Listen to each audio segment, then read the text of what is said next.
किसी भी क्षेत्र में अगर आप बदलाव चाहते हैं, किसी भी क्षेत्र में अगर आप बदलाव चाहते हैं तो वो बदलाव खुद आप बनिए, यानी आप खुद उस चीज़ को शुरुआत करिए, वो चीज़ खुद अपने आप बदल जाएगी। हेलो दोस्तों, मैं अनुराधा कुमारी आप सभी को अनु जनरल स्टडी में स्वागत करती हूँ। दोस्तों, आज हम संविधान सभा के प्रमुख समितियों के बारे में पढ़ेंगे। देखिए, हमने बताया था कि संविधान का और हम ज्योग्राफी का 15 से 20 दिन में इनका ऑब्जेक्टिव सेशन को ख़त्म करेंगे। दोस्तों, अगर आप सभी को अच्छा लगे तो प्लीज़ वीडियो को लाइक कीजिएगा दोस्त, और शेयर भी करिएगा, क्योंकि बहुत अच्छा सेशन है दोस्तों। आप सभी कंटिन्यू रहिए, आप सभी को जितना भी ऑब्जेक्टिव टाइप बनेगा दोस्तों, हम सभी को फुल डिस्कशन करेंगे। चलिए हम शुरुआत करते हैं। आज हमारा है संविधान सभा के प्रमुख समितियाँ। तो देखिए, संविधान सभा का गठन कब हुआ था? हमने पढ़ा था कि जो 1946 ईस्वी में कैबिनेट मिशन के आने के बाद जुलाई अगस्त में इसकी स्थापना हुआ था, मतलब गठन हुआ था संविधान सभा का। तो संविधान सभा जब बना दोस्तों, तो संविधान सभा को हमारा संचालित करने के लिए बहुत सारी समिति बनेंगे। तो बहुत सारी समिति बनेंगे तो उसका बहुत सारे अध्यक्ष भी बनेंगे, आप सभी को ध्यान में रखना है। तो हम देखते हैं कि किस संविधान समिति में कौन सा अध्यक्ष कौन बनते हैं और किसका क्या क्या गठित होता है। चलिए हम शुरुआत करते हैं। पहला हमारा कि संघ संविधान समिति। तो आपको ये कैसे कनेक्ट करना है? आपको कनेक्ट करना है कि संघ में, देखिए दिमाग पे जोर डालिए कि हमारा जो संघ का मतलब होता है केंद्र। तो हमारा केंद्र में कौन होता है? सबसे बड़ा, प्रथम तो हमारा राष्ट्रपति होता है, लेकिन सबसे बड़ा पद कौन सा होता है? प्रधानमंत्री होता है।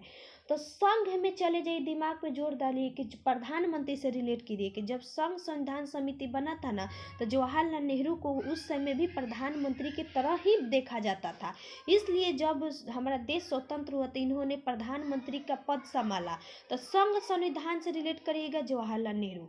अब नियम, तो आप याद करिए, दिमाग पे रखिएगा कि नियम का मतलब होता है कि जो, जैसे कि आप कनेक्ट करिए कि लोकसभा जो हमारा अध्यक्ष होता है, वो हमारा लोकसभा में एक नियम समिति होता है, उसके का पदेन अध्यक्ष होता है, यानी नियम समिति का वो पूर्णतः अध्यक्ष हो जाता है। और दोस्त क्या होता है कि नियम, यानी कहने का मतलब जो हमारे जितने भी सांसद है उनको एक जगह बैठाकर संचालित कौन करता है? लोकसभा अध्यक्ष करता है। उसी प्रकार उस समय कौन करता था संचालन? हमारा करते थे कौन? डॉक्टर राजेंद्र प्रसाद। क्यों? क्योंकि पहली बार जब हमारा संविधान सभा का गठन हुआ था, यानी संविधान सभा का जब गठन हुआ था 1946 ईस्वी में, तो इनको अस्थाई अध्यक्ष बनाया गया। तो दिमाग पर रखिएगा कि जो हमारा कौन था, पहले अध्यक्ष जो थे वही तो हमारा संचालित करेंगे। तो एक तो नियम और एक संचालन। कौन थे? डॉक्टर राजेंद्र प्रसाद। चलिए आगे, अगला है हमारा प्रारूप समिति। प्रारूप समिति के अध्यक्ष कौन थे? तो देखिए, प्रारूप तो मोस्ट इंपोर्टेंट है, डॉक्टर BR अम्बेडकर जी। अब हमारा है मौलिक अधिकार। तो आपको मौलिक अधिकार कैसे याद रखना है? देखिए, मौलिक अधिकार हेतु सलाहकार समिति के अध्यक्ष कौन थे? तो देखिए, मौलिक अधिकार जो दोस्त है हमारा, कि मौलिक अधिकार किस प्रकार याद रखना है कि 1931 इसमें जो हमारा कराची अधिवेशन हुआ था ना, जिसकी अध्यक्षता सरदार वल्लभ भाई पटेल किया था, इसी अधिवेशन में मौलिक अधिकार की पहली बार पूर्णतः मांग की गई थी। ठीक है, किसमें? कराची अधिवेशन में। इसलिए जब मौलिक अधिकार समिति बना ना, तो उन्हीं को अध्यक्षता की बनाया गया, अध्यक्ष बनाया गया था। ठीक है, आपको 1 से 2 क्वेश्चन याद हो जाएगा कि सरदार वल्लभ भाई पटेल उस समय भी मौलिक अधिकार जब पेश हुआ था अध्यक्ष थे, और जब हमारा संविधान सभा भी बना तो उसमें भी जब इसकी बात चल रही थी, तो इसमें भी हमारा सरदार वल्लभ भाई पटेल ही थे। अब अल्पसंख्यक हेतु, तो देखिए, अल्पसंख्यक का मतलब होता है कि जो बहुत, जिसकी संख्या बहुत कम है, जिस जाति की, जैसे कि हमारा समुदाय की। अब हमारा जैसे कि सिख है, पारसी है, ईसाई है, ठीक है, मुस्लिम है, ये हमारा अल्पसंख्यक में आते हैं। तो उसके लिए भी बनाया गया था सरदार वल्लभ भाई पटेल जी को। अब देखिए, इसकी उप समितियाँ भी थी। तो मूल अधिकार का उप समिति JB कृपलानी जी, ठीक है। अब अल्पसंख्यक उप समिति के HC मुखर्जी। आपको याद रखना पड़ेगा कि अध्यक्ष पूछे तो सरदार वल्लभ भाई पटेल, उप समिति पूछे तो हमारा JB कृपलानी, और कहने का मतलब कि उपाध्यक्ष, यही बात हुआ। चलिए आगे, अब हमने बता दिया था कि संघ जहाँ लग जाए ना, तो सीधे चले जाइए जवाहरलाल नेहरू के पास। ठीक है, तो जवाहरलाल नेहरू जी। आप देखिए, प्रांतीय संविधान समिति। आप प्रांतों का कैसे रिलेट करिएगा? जैसे कि हमारे देश में जब हमारा देश स्वतंत्र हुआ था 15 अगस्त 1947 ईस्वी को दोस्त, तो उस समय क्या हुआ था कि लगभग हमारे देश में 552 प्लस प्रांत थे। ठीक है। तो इन प्रांतों को क्या किया गया, एकत्रित करने का कार्य किसके पास था, मतलब एकत्रित करने का पदभार अपने पास किसने जिम्मेदारी लिया था, तो सरदार वल्लभ भाई पटेल जी ने। तो सरदार वल्लभ भाई पटेल जी पहले भी प्रांत से रिलेटेड थे, अब बाद में भी जब स्वतंत्र हुआ तो प्रांत का ही कार्यभार संभाले। तो प्रांतीय यानी प्रांत से सरदार वल्लभ भाई पटेल जी, सरदार वल्लभ भाई पटेल जी, ठीक है, याद रखिएगा। प्रांत से हम लोग पढ़ेंगे कि बीपी मेनन का भी नाम आता है। अगला है दोस्तों कि प्रारूप समिति में अध्यक्ष, मोस्ट इंपोर्टेंट जो हमारा प्रारूप समिति था, जो इसमें डॉक्टर भीमराव अंबेडकर जी अध्यक्ष थे, इसमें 7 सदस्य थे। तो पूछता है, क्वेश्चन दे देता है कि इनमें कौन से व्यक्ति है जो प्रारूप समिति की जो प्रारूप समिति गठन हुआ था उसमें सदस्य नहीं थे, एक दूसरा नाम दे देगा, तो आपके दिमाग पर याद हो जाना चाहिए। देखिए, एक तो एन गोपाल स्वामी अयंगर, आयंगर और अय्यर दोनों एक साथ मिल रहा है, एन गोपाल स्वामी अयंगर और अल्लादी कृष्ण स्वामी अय्यर, ठीक है। उसके बाद दोस्तों के एम मुंशी, जिसको हम लोग कन्हैया लाल मानेकलाल मुंशी भी कहते हैं। उसके बाद दोस्तों मोहम्मद सादुतुल्ला, ये हमारा मुस्लिम थे, ठीक है। उसके बाद बी एल मित्र, तो ये तो अयंगर आयर दो गो तो याद रहेगा, करेक्ट करिएगा। के एम मुंशी एक याद रखना है और मोहम्मद सादुतुल्ला। उसके बाद दोस्तों हमारा है बी एल मित्र और डीपी खेतान, हम आपको बताते हैं कि किस पर याद रखना है। देखिए, बी एल मित्र के स्थान पर ना जब इन्होंने त्यागपत्र दे दिया तो एन माधव राव आए। तो आपको जैसे कि याद रखिएगा कि मित्र कौन थे, अर्जुन किसके मित्र थे, माधव के मित्र थे। माधव किसको बोला जाता है, विष्णु जी को बोला जाता है। तो अर्जुन किसके मित्र थे, माधव के। तो दिमाग में बैठा देना है कि मित्र कहाँ जाएगा, माधव के पास जाएगा किसी चीज के लिए। तो इसी प्रकार मित्र के त्याग देने पर कौन आए, माधव आए। और डीपी खेतान किस प्रकार याद रखना है, देखिए डीपी खेतान के लिए आपको क्या करना पड़ेगा कि डीपी आप दिमाग पे जोड़ डालिए कि डीपीटी का हम लोग छिड़काव करते हैं जो हमारे कीटनाशक है। तो डीपी से आगे आ रहा है टीटी, तो आप दिमाग पे 2-3 बार पढ़े डीपी। तो डीपी के जगह पे कौन है, डीपी खेतान के जगह पे कौन है, कृष्णाचारी, टीटी कृष्णाचारी। यानी डीपीटी हम लोग कहाँ छिड़ते हैं, खेत में, यानी डीपी खेतान के बाद टीटी कृष्णाचारी है, दोनों एक ही साथ आ रहा है, ठीक है। चलिए आगे, आशा करती हूँ आप सभी को समझ में आ रहा होगा। अगला है तदर्थ झंडा समिति। तो देखिए, इसी को हम लोग एडहॉक समिति भी कहते हैं। तो तदर्थ झंडा समिति का दोस्तों संविधान निर्मात्री परिषद 23 जून 1947 ईस्वी को किया गया। इसका गठन जिस प्रकार आपको पूछता है कि प्रारूप समिति का गठन कब किया गया था, इसका डेट पूछता है 29 अगस्त 1947 को, उसी प्रकार इसका भी पूछता है। तो इसका याद रखिएगा 23 जून 1947 ईस्वी को। इसकी अध्यक्षता किसने किया था, डॉक्टर राजेंद्र प्रसाद जी ने। और इसमें अन्य सदस्य थे अब्दुल कलाम आजाद, सरोजिनी नायडू जी, सी राजगोपालाचारी, के एम मुंशी और doctor B are Ambedkar ji, ठीक है। चलिए अब हम आते हैं वन लाइनर ऑब्जेक्टिव क्वेश्चन पर। निम्नलिखित में से संविधान सभा के संघ संविधान समिति का अध्यक्ष कौन थे। तो संघ हमने कहाँ भेज दिया था, संघ के लिए जवाहरलाल नेहरू जी के पास, क्योंकि वो प्रथम बार प्रधानमंत्री बने थे। संविधान सभा के प्रांतीय संविधान समिति का अध्यक्ष कौन थे, तब प्रांतीय संविधान समिति का अध्यक्ष कौन थे, सरदार वल्लभ भाई पटेल जी। उसके बाद संविधान सभा के प्रारूप, तो हमने बता दिया था कि प्रारूप समिति जिसको हम लोग ड्राफ्टिंग कमेटी भी कहते हैं, इसके कौन थे, doctor B are Ambedkar ji. अगला है हमारा कि भारतीय संविधान सभा के प्रारूप समिति के अध्यक्ष कौन थे। तो ये भी हमने बहुत बार क्वेश्चन पूछा गया, देखिए IAS 2009 में, और उसके बाद छत्तीसगढ़ MPPC से बहुत पूछता है, तो प्रारूप तो याद ही रहता है। अगला, मौलिक अधिकार और संख्यक हेतु सलाहकार समिति के अध्यक्ष कौन थे, तो सरदार वल्लभ भाई पटेल, ठीक है। चलिए आगे बढ़ते हैं। अगला है दोस्त हमारा क्वेश्चन कि बी आर अम्बेडकर की अध्यक्षता में संविधान सभा के प्रारूप समिति में कितने अन्य सदस्य थे, तो 7 तो टोटल थे। तो एक हमारा अध्यक्ष होगा तो 6 ना बचा, जिसको हमने अभी नाम सबका बता दिया था, ठीक है। एक तो एन गोपाल स्वामी अय्यर, एक अल्लादी कृष्ण स्वामी अय्यर, ठीक है। और उसके बाद के एम मुंशी, मोहम्मद सादुतुल्ला, उसके बाद बी एल मित्र और डीपी खेतान, इनके जगह पर 2 आदमी आ गया था। अगला है मेरे दोस्तों कि कौन संविधान प्रारूप समिति के सदस्य नहीं थे। देखिए अब आ गया यहाँ पे क्वेश्चन, तो नाम तो याद करना पड़ेगा क्योंकि पूछता है। तो संविधान में प्रारूप समिति के सदस्य, तो पहले तो एन गोपाल स्वामी अयंगर थे, बिल्कुल सही है। जवाहरलाल नेहरू जी थे, नहीं थे। अलादीन गोस्वामी अय्यर थे, बिल्कुल थे। सरदार पटेल थे, नहीं थे। तो ये 2 व्यक्ति थे, तो क्या होगा 1 और 3, इसलिए ऑप्शन नंबर सी हो जाएगा।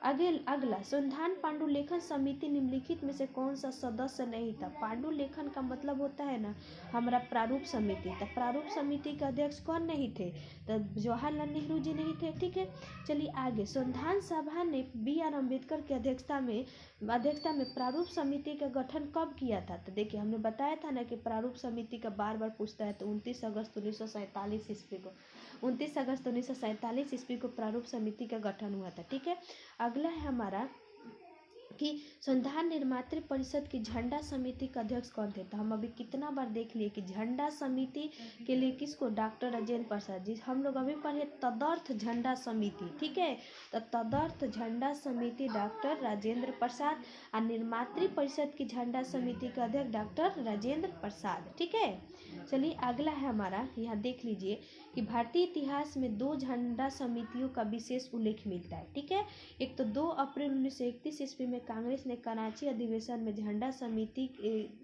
समिति जिसके अध्यक्ष सरदार वल्लभ भाई पटेल थे तथा 6 सदस्य थे हमारा, ये मौलाना अबुल कलाम आजाद, तारा सिंह, जवाहरलाल नेहरू, DP केलकर, हरि दकर, एम पट्टाभी, सीतारामैया। और एक आता है हमारा दोस्तों तदर्थ झंडा समिति। तो तदर्थ झंडा समिति का गठन संविधान निर्मात्री परिषद ने 23 जून 1947 ईस्वी को किया था, जिसके अध्यक्ष डॉक्टर राजेंद्र प्रसाद थे। तो जब हमारा 1931 में हुआ था तो उसके अध्यक्ष कौन थे, सरदार वल्लभ भाई पटेल। और हमारा पूछेगा तदर्थ झंडा समिति का, तो हमारा आते कौन है, डॉक्टर राजेंद्र प्रसाद जी। ठीक है, चलिए आगे। अगला है हमारा कि यहाँ देख लीजिए बहुत अच्छा बात लिखा है। जब हम लोग बार बार कन्फ्यूजन करते हैं कि संविधान निर्मात्री परिषद द्वारा गठित झंडा समिति का अध्यक्ष पूछा गया है, यानी संविधान निर्मात्री परिषद का अवशिष्ट उत्तर बी होगा। आचार्य JB कृपलानी जी किसी भी झंडा समिति का अध्यक्ष या सदस्य नहीं रहे हैं, जैसे कि कतिपय अपर्याप्त स्रोतों पुस्तकों में वर्णित है। कहीं कहीं आपको दे देता है कि झंडा समिति का अध्यक्ष कौन थे, तदर्थ झंडा समिति का। हम लोग भी पहले कन्फ्यूजन करते थे कि JB कृपलानी, लेकिन यहाँ लिख दिया गया है कि JB कृपलानी किसी प्रकार का ना ही अध्यक्ष थे ना ही सदस्य थे। बहुत सारे बुकों में क्या कर दिया है, डिनोट कर दिया है। चलिए आगे। संविधान का स्रोत महत्वपूर्ण होता है। संविधान का स्रोत पिछला ही दरोगा मेंस में पूछा गया था, आपको पता होगा किसका पूछा गया था, दक्षिण अफ्रीका से रिलेट करके पूछा गया था, मोस्ट इम्पोर्टेंट। ठीक है, तो आपको इस चीज़ पर पूरा ध्यान देना पड़ेगा। हमारा पहला है, पहले समझिए कि भारतीय संविधान का अधिकांश भाग भारत शासन अधिनियम 1935 से लिया गया, यानी भारत शासन अधिनियम 1935 जो हमारा आया था उससे लगभग 250 से अधिक हमारा भारतीय संविधान में क्या कर दिया गया, समाहित किया गया है। ठीक है, ब्रिटेन से उसके बाद दूसरा नंबर पर हमारा ब्रिटेन आता है, तीसरा नंबर पर USA आता है। तो सबसे ज़्यादा पूछता है कि कहाँ से लिया गया है, तो 1935 के अधिनियम से। और दूसरा नंबर ब्रिटेन का हमारा प्रभुत्व क्यों ब्रिटेन का ही ज़्यादा क्यों लिया गया, क्योंकि पहले तो हमारा ब्रिटेन का ही ना हमारे देश में शासन चल रहा था। तो ब्रिटेन का शासन चल रहा था तो सीधी सी बात है कि उसका तो बहुत सारे छाप हम लोग पे छोड़ के जाएगा। तो बहुत सारे छाप छोड़ कर गया, इसलिए ब्रिटेन दूसरे स्थान पर आता है। अब चलिए देखते हैं कि ब्रिटेन से क्या क्या लिया गया। पहले तो संसद, क्योंकि जो हमारा संसद कार्य करते हैं ना वो ब्रिटेन के संविधान में जो संसदीय प्रणाली है उसी के तहत कार्य करता है, क्योंकि संसद तो सबसे ज़्यादा उस सब संभाला था। उसके बाद विधि का शासन। देखिए विधि से 3 प्रकार आता है, 3 क्वेश्चन आता है। एक तो विधि का शासन, एक विधि द्वारा स्थापित प्रक्रिया, ठीक है, एक वो विधि के समान संरक्षण। तो देखिए संरक्षण के लिए हम एक बार समझाए थे दरोगा वाले सेट में भी कि संरक्षण आप कहाँ जाके चाहिएगा कि हमको भाई संरक्षण मिले, तो आप चाहिएगा कि हमको संरक्षण सबसे बहुत बड़े जो बहुत विशाल देश है उससे। तो संरक्षण पाने के लिए आप किसके पास जाइएगा, USA के पास जाइएगा, अमेरिका के पास। तो इसलिए विधि का संरक्षण पूछे तो अमेरिका, विधि का शासन पूछे तो ब्रिटेन, क्योंकि विधि का शासन यानी कहने का मतलब कानून का शासन, यानी किसके तरह हमारे देश में कानून का शासन चलता है तो ब्रिटेन के तरह। वहीं पर है विधि द्वारा स्थापित प्रक्रिया, यानी जो विधि द्वारा स्थापित जो हमारे प्रक्रियाएं होती है ना, इस प्रकार ये क्या तो हमारा कहाँ से लिया गया है? जापान से। तो आपके दिमाग में बैठ गया, विधि से 3 गो क्वेश्चन पूछता है। विधि का शासन कहाँ से? ब्रिटेन। विधि द्वारा स्थापित प्रक्रिया जापान। अब विधि के समान संरक्षण कहाँ से? यूएसए। चलिए आगे बढ़ते हैं। अगला है हमारा कि मंत्रिमंडल प्रणाली। तो मंत्रिमंडल जो संसद में रहेगा भाई, तो मंत्रिमंडल भी वहीं से लिया जाएगा। उसके बाद देखिए दोस्तों, एकल नागरिकता। हमारे देश में ना एकल नागरिकता है, यानी हम सभी भारत का नागरिक है, न कि हम जैसे कि क्षेत्र में मान लीजिए कि कहाँ राज्य में है तो बिहार का है तो बिहार की नागरिकता, यानी बिहार राज्य की नागरिक, ऐसे नहीं है। हम लोग एकमात्र भारत का ही नागरिक है, ठीक है। द्विसदनीय प्रणाली मतलब क्या समझते हैं? यानी लोकसभा राज्यसभा कहाँ से लिया गया है? हमारा ब्रिटेन से। ये भी क्योंकि संसद से संबंधित है। विधायी प्रक्रिया यानी विधायी जो हमारा प्रक्रिया है ना, वो भी वहीं से लिया गया है। अब देखिए, ये आप देखिएगा ना, संसदीय विशेषाधिकार, तो आपको लूसेंट में दिया होगा संसदीय विशेषाधिकार ऑस्ट्रेलिया, ठीक है। संसदीय विशेषाधिकार कहाँ दिया होगा? ऑस्ट्रेलिया में दिया होगा। तो 100% गलत है। संसदीय विशेषाधिकार यानी संसद में जो विशेषाधिकार मिलता है ना, वह कहाँ मिलता है? ब्रिटेन में, ठीक है। उसके बाद दोस्तों परमादेश लेख, ये भी इम्पोर्टेंट है। परमाधिकार लेख जो होता है दोस्तों, ये भी ब्रिटेन से ही लिया गया है। तो आपको याद हो गया है क्या क्या लिया गया है? पहले तो हमारा संसद से जितना रिलेटेड है वो नियम, उसके बाद विधि निर्माण प्रक्रिया लिया गया है, ठीक है। चलिए आगे है हमारा कि अमेरिका। तो अमेरिका के संविधान से क्या लिया गया? तो देखिए, अमेरिका के संविधान से याद रखिएगा, उद्देशिका का विचार, यानी हमारा जो प्रस्तावना है ना, प्रस्तावना हमारा लिया गया है अमेरिका से, लेकिन प्रस्तावना की भाषा ऑस्ट्रेलिया से। देखिए, एक हम वीडियो डाल देंगे बहुत अच्छा से सबका एकत्रित करके, ठीक है। उसको मतलब एक वीडियो करके पीडीएफ सहित आप सभी को पीडीएफ मिल जाएगा दोस्तों। अगर आप सभी को पीडीएफ की आवश्यकता हो तो आप सभी मेरा अनु जनरल स्टडी से टेलीग्राम का चैनल है, जो डिस्क्रिप्शन में लिंक दिया है, उसमें आप सभी ज्वाइन कर जाइएगा। चलिए आगे। अब हमारा याद रखिएगा कि प्रस्तावना से समझ गए कि प्रस्तावना के विचार हमारा कहाँ से आएगा था? हमारा अमेरिका से। अब वहीं आ जाए न्यायिक पुनर्लेखन, यानी न्याय का हम लोग पुनर्लेखन भी कर सकते हैं। यानी सर्वोच्च न्यायालय अगर कुछ प्रकार का गलत, चाहे कोई भी न्यायालय गलत प्रकार का अगर कानून बना दिया है और उस पर विवाद होने लगा है, तो उसको क्या करेगा? वह पुनर्लोकन भी करेगा, यानी जांच भी करेगा।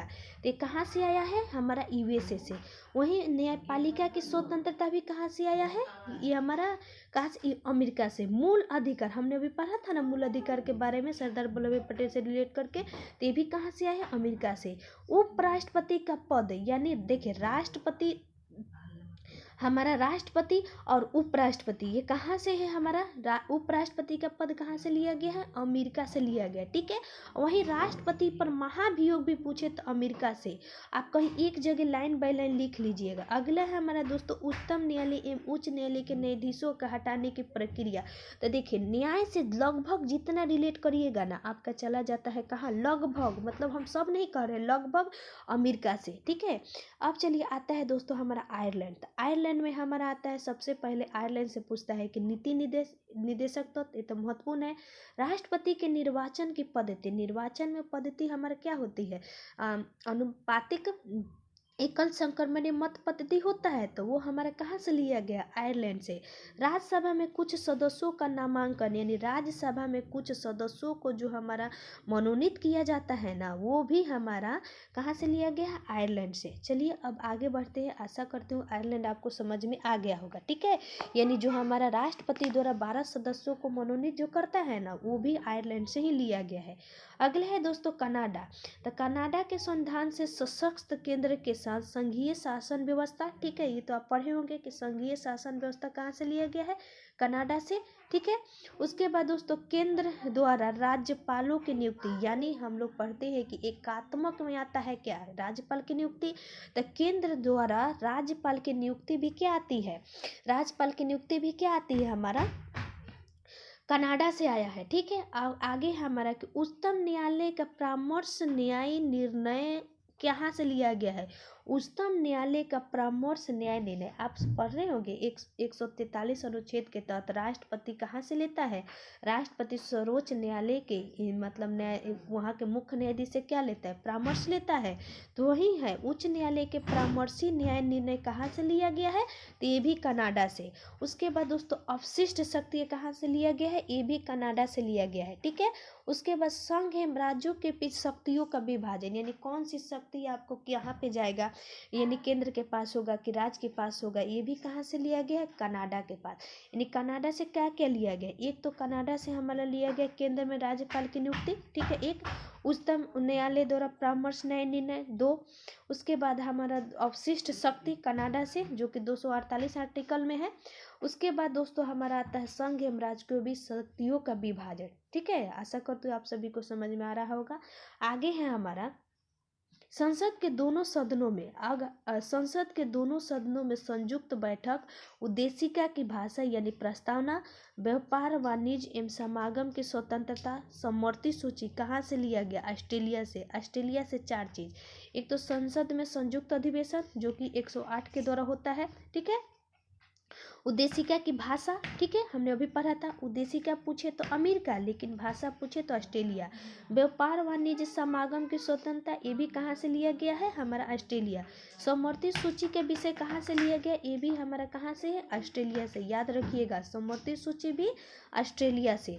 चलिए आगे पढ़ते हैं। आगे हमारा होगा जर्मनी। जर्मनी के संविधान से दोस्तों आपातकालीन उपबंध यानी वित्तीय आपात को छोड़कर, यानी कहने का मतलब हमारे देश में 3 प्रकार के आपात लगता है। कौन कौन से लगता है? पहले का तो हमारा लगता है राष्ट्रपति शासन, दूसरा का लगता है राष्ट्रीय आपात, तीसरा का लगता है हमारा वित्तीय आपात। तो वित्तीय आपात को छोड़कर जो हमारा अन्य आपात है ना, आपात उपबंध कहाँ से लिया गया है? यह जर्मनी के संविधान से लिया गया है, ठीक है।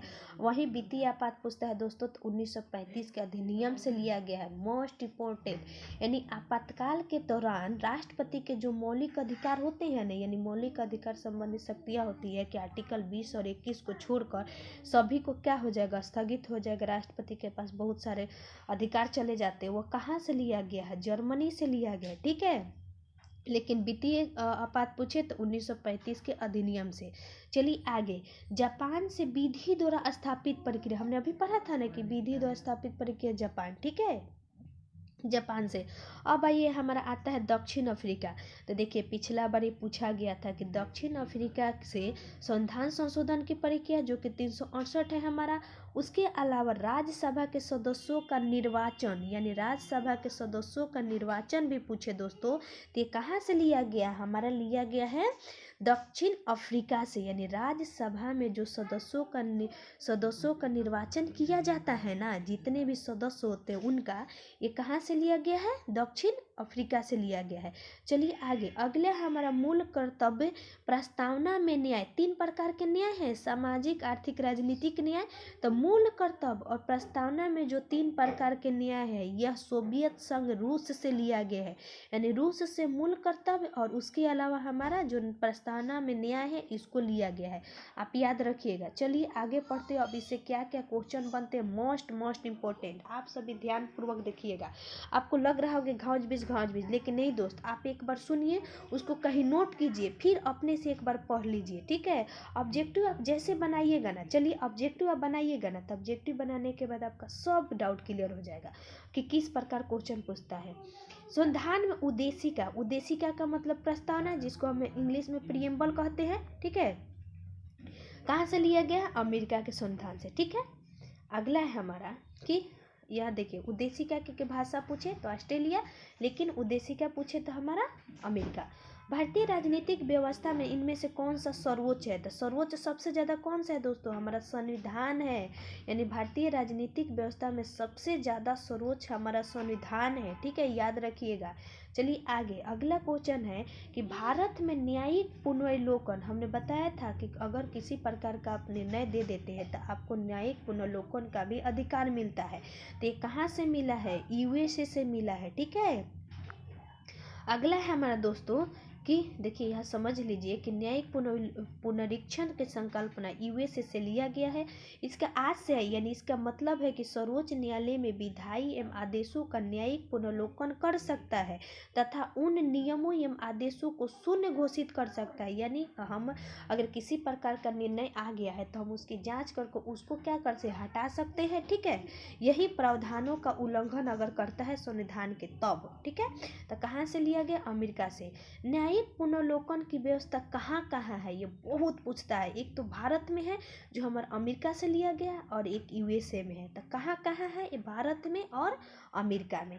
चलिए आगे, अगला है निम्नलिखित में से कौन सा लक्षण भारतीय परिसंघ और अमेरिकी परिसंघ के समान रूप से पाया जाता है, यानी भारत में भी हो अमेरिका में भी हो। तो ऑप्शन पढ़िए।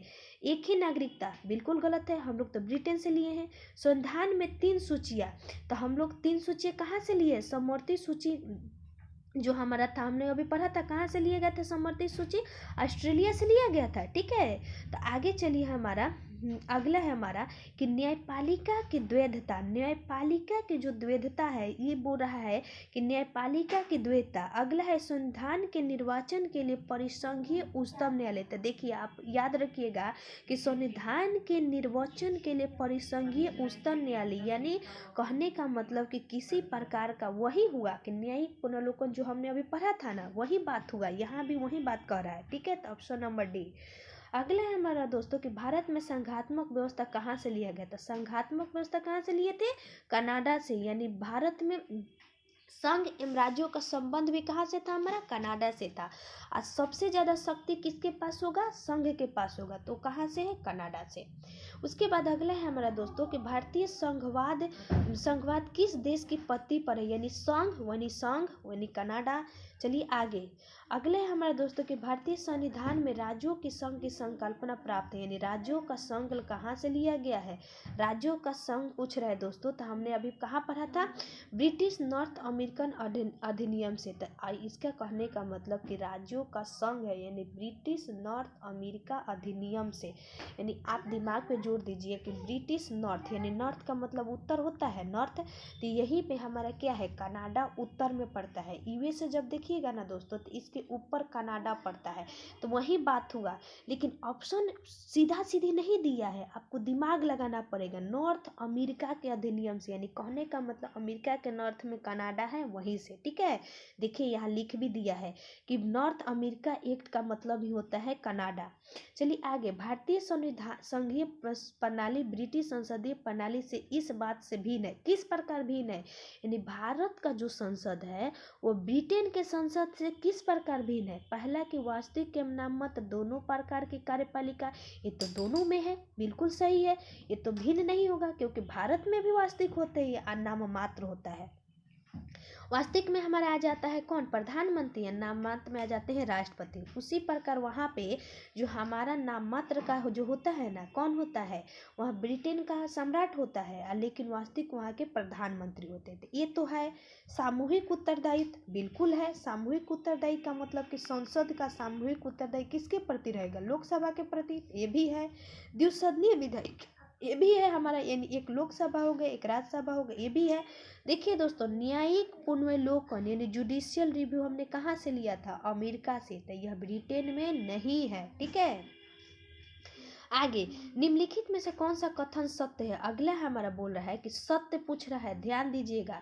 यूएसए में सरकार की संघीय प्रणाली है, भारत में सरकार की संघीय एवं एकात्मक दोनों प्रणाली है, फ्रांस में सरकार की संघीय प्रणाली है, पाकिस्तान के प्रधानमंत्री की नियुक्ति वहाँ की जनता के द्वारा किया जाता है। तो देखिए, वहाँ की जनता के द्वारा पाकिस्तान के प्रधानमंत्री की नियुक्ति वहाँ की जनता के द्वारा किया जाता है, ठीक है। तो देखिए, प्रधानमंत्री की नियुक्ति हम लोग थोड़े करते हैं भाई, राष्ट्रपति ना करता है। हम लोग तो मतलब जो बहुमत दल का नेता होता है ना, उसी को प्रधानमंत्री, एक व्यक्ति को कहता है कि भैया ये हमारा प्रधानमंत्री बनेगा, और उसकी नियुक्ति कौन करता है? राष्ट्रपति करता है।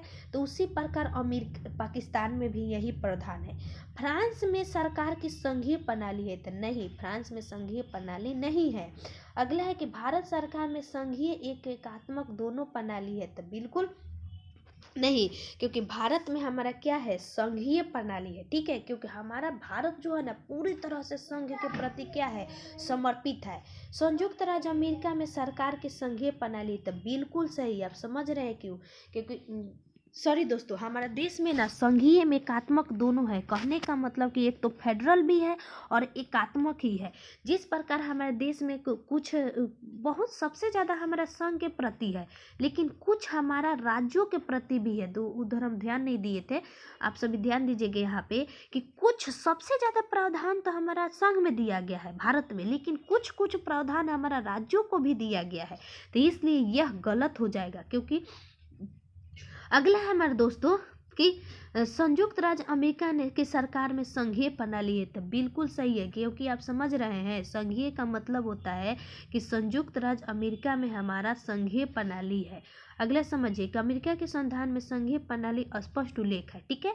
भारत के संविधान में भारत के राज्यों का संघ है, ठीक है, भारत राज्यों का संघ है, किंतु संविधान के कतिपय प्रावधान में केंद्र से ज़्यादा शक्तियाँ बनाने पर जोर दिया गया। हमने अभी समझाया ना कि राज्य से ज़्यादा किसको शक्ति होती है, केंद्र के पास शक्ति होती है राज्य से ज़्यादा। तो अभी आप समझ गए।